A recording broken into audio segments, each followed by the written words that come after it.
Super Dragon Ball Z is a new fighting game for the PlayStation 2 from Atari, Craftsmeister, and Namco Bandai.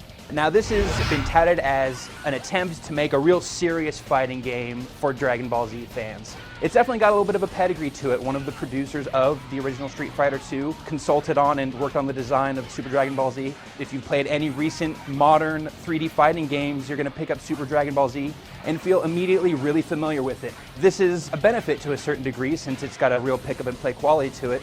But it still doesn't have the level of depth that real serious hardcore fighting game fans are looking for, and at the same time it sacrifices a lot of the flash that has been a hallmark of past Dragon Ball Z fighters. Now, Super Dragon Ball Z originally started as an arcade fighting game in Japan. You have a handful of options here, including an original arcade mode, a survival mode, which is like the original arcade mode, except you only have a single life bar to fight all your opponents with, a versus mode, and a training mode.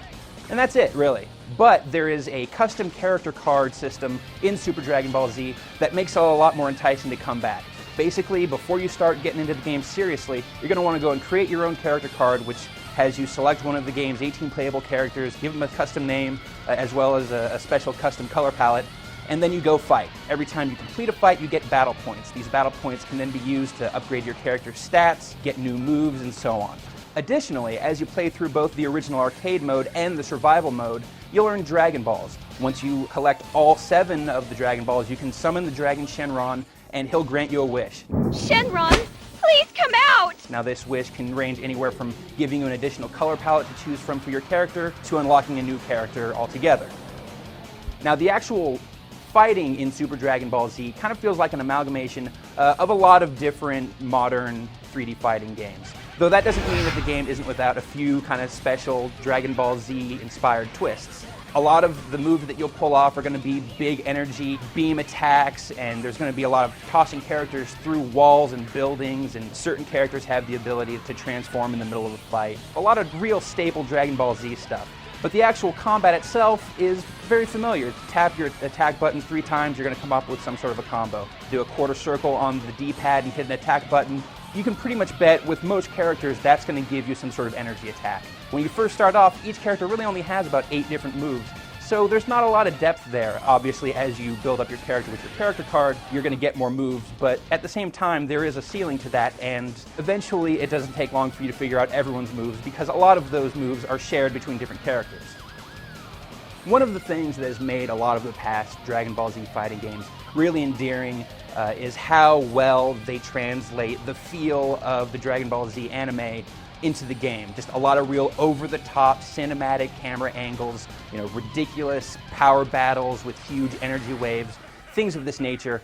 And there's a little bit of that in Super Dragon Ball Z. The art style is actually more evocative of the original Dragon Ball Z manga than it is of the anime, which is interesting because most other Dragon Ball Z games, fighters or otherwise, tend to try to emulate the anime a lot more, and there's definitely a different feel to the manga, so that's really a nice touch. And the characters look really nice and they animate well, and there's certainly a bit of punch to the energy attacks that they have.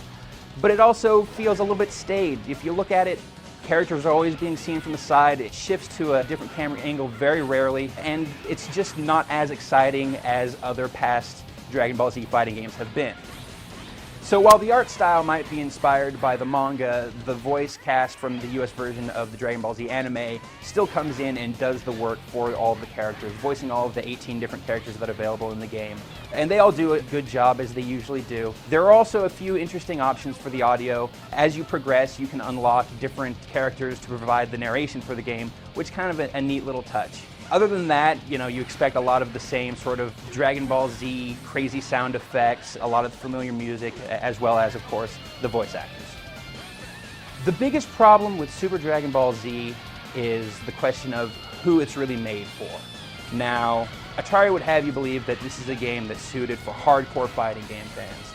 But the fact of the matter is that the game just does not have the right amount of depth to really draw in people that are serious about their fighting games. At the same time, it doesn't really have all of the flash and just sort of the over-the-top enthusiasm and excitement that we've found in past Dragon Ball Z fighting games. A lot of them have been much more visceral than this, if not just as technical. So it's kind of in a middle ground. It's really not going to satisfy hardcore fighting game fans, and at the same time, Dragon Ball Z fans aren't going to get everything that they want out of a Dragon Ball Z game.